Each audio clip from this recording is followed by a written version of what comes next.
Hello all, मेरा नाम तारकेश्वर ठाकुर है और फैक्ट टू फिट में आप सभी का स्वागत है। आज हमारी चर्चा का विषय है ऊंचाई बढ़ाने के बारे में वह 6 मिथ्स यानी कि मिथक जिन्हें अभी क्लियर करने की जरूरत है। लोगों की भीड़ में लंबा एवं मजबूत दिखना आपको अधिक नोटिसेबल और आकर्षक बना सकता है, ऐसा दुनिया का मानना है।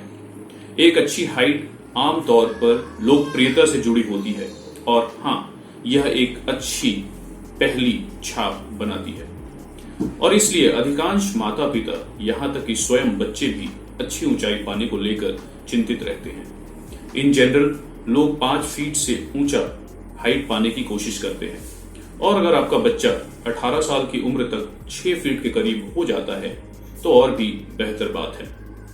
और आपको यह जानने की जरूरत है कि ऊंचाई में वृद्धि मूल रूप से 2 चीजों की वजह से होती है, growth hormones and growth plates. Growth plates अथवा एपीफाइजल प्लेट्स आपकी लंबी हड्डियों के आखिर में उपस्थित कार्टिलेज का एक प्रकार है और 18 से 19 वर्ष की आयु के आसपास बढ़ना बंद कर देती है। और मोटे तौर पर ग्रोथ हार्मोन्स के लिए भी यही सच है। 2018 के annuls of paediatric endocrinology and metabolism में प्रकाशित एक अध्ययन के अनुसार व्यायाम, नींद और पोषण बच्चों के ऊंचाई की वेलोसिटी में महत्वपूर्ण भूमिका निभाते हैं और यह जग विदित भी है। इसलिए माता पिता अपने बढ़ते बच्चों में इस ऊंचाई की वेलोसिटी को बढ़ाने के लिए कई नए तरीके अपनाते हैं। ऊंचाई बढ़ाने के बारे में कुछ तरीके और विचार जो वर्षों से लोकप्रियता हासिल कर चुके हैं, परंतु इसको लेकर कोई वैज्ञानिक समर्थन नहीं है। ऊंचाई बढ़ाने को लेकर कुछ ऐसे ही मिथक हैं जिनके बारे में हम आपको बताएंगे और यह वाकई आपके लिए भी जानने की जरूरत भी है। मिथ नंबर 1, प्यूबर्टी या युवावस्था के हिट करने के बाद हाइट बढ़ना बंद हो जाता है। यह एक ऐसा भ्रम है जो महिलाओं को पुरुषों की तुलना में अधिक प्रभावित करता है। यह आइडिया कि प्रथम पीरियड के बाद हाइट नहीं बढ़ेगी सरासर गलत है। तथ्य यह है कि युवावस्था चाहे लड़कों में हो या लड़कियों में, यह अवस्था पूरी तरह से आपकी हाइट को निर्धारित नहीं करता है। यदि आपका शरीर ग्रोथ हार्मोन को रिलीज करना जारी रखता है तो आप लंबे हो जाएंगे। 2000 ईस्वी में वेस्टर्न जर्नल ऑफ मेडिसिन में प्रकाशित एक अध्ययन ने वास्तव में साबित कर दिया कि लड़कियां यौवन प्राप्त करने के बाद भी कम से कम 3 इंच या उससे अधिक बढ़ सकती हैं। मिथ नंबर 2, लंबे होने के लिए आपको बहुत सारा दूध पीना होगा। अब जानिए कि यह आधा अधूरा सच है कि सिर्फ दूध पीने से और बहुत सारा दूध पीने से आपकी हाइट बढ़ेगी।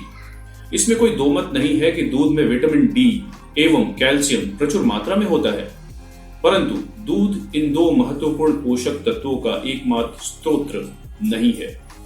हरी पत्तेदार सब्जियां जैसे कि broccoli, cabbage, eggs, nuts, soya beans, fish एवं और भी खाद्य पदार्थ हैं जो इन पोषक तत्वों से भरी पड़ी हैं, जो हाइट बढ़ाने में सहायक होते हैं। मिथ नंबर 3, कि आपके जीन्स ही पूरी तरह से आपकी हाइट बढ़ाने या ना बढ़ाने का कारण होते हैं। जेनेटिक्स आपकी ऊंचाई के संबंध में एक महत्वपूर्ण भूमिका निभाती है और यह भी सत्य है कि यह आपके नियंत्रण में भी नहीं है, परंतु यह कहना या सोचना कि यही एकमात्र चीज आपके हाइट बढ़ाने या ना बढ़ाने का कारण होता है, यह सरासर गलत है। और भी कई महत्वपूर्ण फैक्टर्स हैं जो आपकी हाइट के ग्रोथ को निर्धारित करते हैं एवं निश्चित रूप से आप इन्हें नियंत्रित भी कर सकते हैं। और ये हैं स्वस्थ जीवन शैली, संतुलित आहार, सही पॉस्चर यानी कि सही बैठने या उठने की मुद्रा, एक रेगुलर एक्सरसाइज की रूटीन, उचित नींद एवं हार्मोनल बैलेंस। मिथ नंबर 4, वजन उठाना आपकी ऊंचाई को कम कर देगा। नहीं, वजन उठाने से आपकी ऊंचाई बिल्कुल प्रभावित नहीं होगी। हालांकि कुछ ऐसे एक्सरसाइजेस हैं जो आपकी रीढ़ को कंप्रेस कर सकते हैं, जैसे स्क्वाट एवं ओवरहेड शोल्डर प्रेस। इनके अलावा ऐसी किसी भी एक्सरसाइजेस से दूर रहें जो रीढ़ को इंजर कर सकते हैं और वह एक्सरसाइजेस करें जो रीढ़ की हड्डियों को स्ट्रेच करने में मदद करती हों। मिथक नंबर 5, हाइट बढ़ाने वाले इंसोल्स आपको लंबे होने में मदद कर सकते हैं। रिफ्लेक्सोलॉजी नामक एक ऑल्टरनेट चिकित्सा पद्धति है जो दावा करती है कि आपके पैरों पर कुछ दबाव बिंदुओं को ट्रिगर करने से आपकी हाइट बढ़ जाएगी, और इसलिए रिफ्लेक्सोलॉजिकल इंसोल जो सिर्फ सही स्पॉट में दबाव लागू करते हैं काफी लोकप्रिय हो गए हैं। हालांकि यह विज्ञान या आधुनिक चिकित्सा द्वारा समर्थित नहीं है और यह साबित करने के लिए पर्याप्त डेटा भी नहीं है। इन इंसोल्स का उपयोग करने से किसी की भी ऊंचाई बढ़ सकती है, ऐसा मानना है। मिथक नंबर 6, 18 साल के बाद हाइट सर्जरी ही एक सेफ रास्ता है। आइए जानते हैं ब्रीफ में कि इस सर्जरी में होता क्या है। इस सर्जरी में पैर की हड्डियों को काटा जाता है और आपकी हड्डियों को लंबे समय तक बढ़ने में मदद करने के लिए एक लंबा उपकरण लगाया जाता है। यह एक आक्रामक, महंगी और बहुत ही जोखिम भरी सर्जरी है।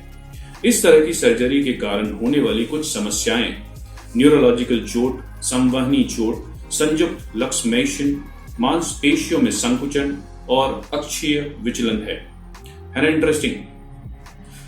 तो आज के लिए इतना ही। स्वास्थ्य संबंधी और भी जानकारी के लिए हमसे जुड़े रहें। फैक्ट टू फिट प्लेटफॉर्म आपके लिए है और आपकी है, इसलिए इसे सब्सक्राइब जरूर करें। थैंक यू, धन्यवाद।